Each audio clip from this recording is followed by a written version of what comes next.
In today's video, I'm going to show you exactly how to add attachments to email integrations in Monday.com, so you can automatically send files like PDFs, images, or documents directly from your boards. This is incredibly useful if you're sending invoices, reports, contracts, or any files that live inside Monday.com and need to go out automatically through email. By the end of this video, you'll know exactly how to set it up step by step. And if you find this helpful, make sure to like this video and subscribe to the channel for more Monday.com tutorials just like this. Let's get started.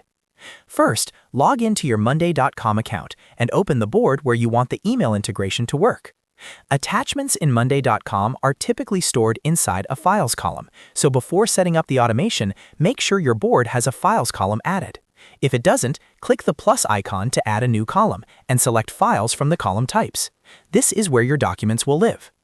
Next, upload a file into that Files column for at least one item. This ensures the automation can detect and attach the file when triggered. You can simply click inside the Files column and upload a document from your computer, Google Drive, Dropbox, or any connected storage integration.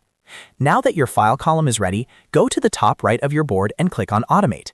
This opens the Automation Center where you can create custom workflows. In the search bar, type Email to filter the available automation recipes. You'll see several options, including sending emails through Monday.com or integrating with Gmail or Outlook. Choose the recipe that fits your workflow. For example, you might select a trigger like when status changes to something, send an email. Click on that recipe to customize it. Now, configure the trigger. Select the status column that should activate the email. For example, you might choose when status changes to ready to send. This means whenever an item reaches that stage, the email will automatically go out. Next, customize the email section. You'll be asked to choose who the email should be sent to. You can select an email column on your board, type a specific email address, or dynamically pull the email from a people or contact column. Now here's the important part, adding the attachment. In the email customization window, you'll see options to insert dynamic data from your board. Look for the option to attach files or include a files column. Select the files column you created earlier. This tells Monday.com to automatically attach whatever file is uploaded in that column to the outgoing email. Then write your subject line. You can personalize it by inserting column values like the item name or date fields. For example, you could write invoice for item name.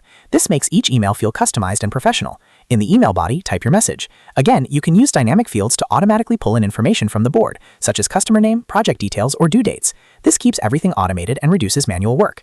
Before finalizing, double-check that the correct files column is selected as the attachment source. If multiple files are uploaded in that column, Monday.com will attach all of them unless you structure your workflow differently.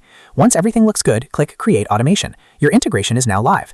To test it, change the status of a test item to trigger the automation. Wait a few moments and then check the recipient inbox. You should see the email arrive with the attached file pulled directly from your Monday.com board. If the attachment doesn't appear, go back into the automation settings and confirm that you selected the files column properly. Also make sure that a file actually exists in that column for the triggered item. Without a file uploaded, there's nothing for Monday.com to attach. One pro tip, keep your file naming consistent and clear. Since these files are automatically sent, a clean naming structure helps recipients understand what they're receiving. You can also combine this setup with approval workflows, so attachments only go out after being reviewed. And that's it. You now know how to add attachments to email integrations in Monday.com, automate file sending, and streamline your workflow without manually downloading and reattaching documents every time. If this video helped you, make sure to like and subscribe for more step-by-step Monday.com automation tutorials. Thanks for watching, and I'll see you in the next video.